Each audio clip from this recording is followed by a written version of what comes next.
আজকে আফ্রিকান এক লোকের কথা বলবো, যে কোনোদিনই মেডিকেল পাশ করে নাই, সার্জন ট্রেনিং নেয় নাই, সার্জারি করার জন্য যে শিক্ষা দরকার সেগুলো কিছুই নেয় নাই, কিন্তু সে গোটা আফ্রিকার একজন বিখ্যাত সার্জন এবং তার আন্ডারে ট্রেনিং করেছে এরকম 30,000-এর বেশি সার্জন তৈরি করেছে সে, এবং তাকে সবাই স্যার নামে ডাকে, সবাই তাকে ডক্টর অফ মেডিসিন নামে ডাকে, যদিও তার বেসিক ডক্টরের কোনো ডিগ্রি নাই। তার নাম হচ্ছে হ্যামিল্টন নাকি। এই হ্যামিল্টন নাকি ছিল অ্যাকচুয়ালি ক্লিনার, গ্রাস কাটার, ঘাস কাটতো।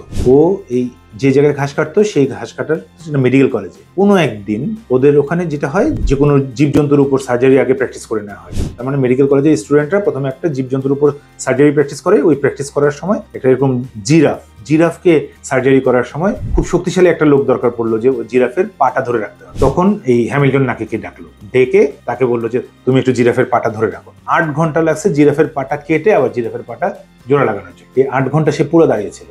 যিনি সার্জন ছিলেন, ওই সার্জন প্রথমবারের মতো খুবই অবাক হলেন যে সার্জনরা রেস্ট নিয়েছে অপারেশনের মাঝখানে, আর সে একটু রেস্ট নেয় না। তখন তাকে কি বললো যে তুমি একটা কাজ করো, আমাদের তো অপারেশনের সময় অনেক অ্যাসিস্ট্যান্ট লাগে এবং পা ধরে রাখতে হয়, হাত ধরে রাখতে হয়, তুমি আমাদের ওই অ্যাসিস্ট্যান্ট হিসেবে কাজ করো। তো আল্লাহ তাআলা যাকে যে পথায় নিয়ে যায়, সে সার্জারি জায়গায় অপারেশন থিয়েটারে ঢুকে গেল সেই ক্লিনার থেকে, এবং ওখানে সে আস্তে আস্তে ট্রেন্ড আপ। সে এত বেশি সার্জারি দেখলো জীবনে, সে প্রতিটা জায়গা চেনে।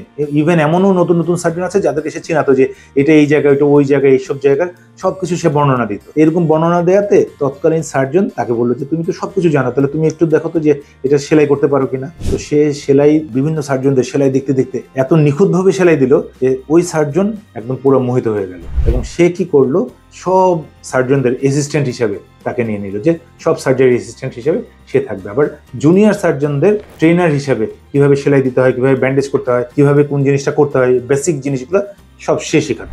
এবং লাস্ট অফ অল তার যে জিনিসটা ইম্পর্টেন্ট হিসেবে পুরো বিশ্বের সব জায়গায় লেখা হয়ে গেল, সেটা হচ্ছে পৃথিবীর প্রথম কার্ডিয়াক ট্রান্সপ্লান্ট। তার মানে হার্টের ট্রান্সপ্লান্টটা হয়েছিল ওই ইউনিভার্সিটি হসপিটালে সাউথ আফ্রিকায়, এবং যেটার মেইন সার্জন ছিলেন একজন, কিন্তু সেকেন্ড সার্জন হিসেবে নাম চলে আসছে এই হ্যামিল্টন নাকি। তাহলে মানুষ যদি তার নিজের জায়গায় কাজ করে, ঠিক মতো শেখে এবং নিজেকে ওই জায়গায় ডিভোটেড রাখে, অবশ্যই সবকিছু পারবে, এবং আমরা চাইলে অবশ্যই পারবো।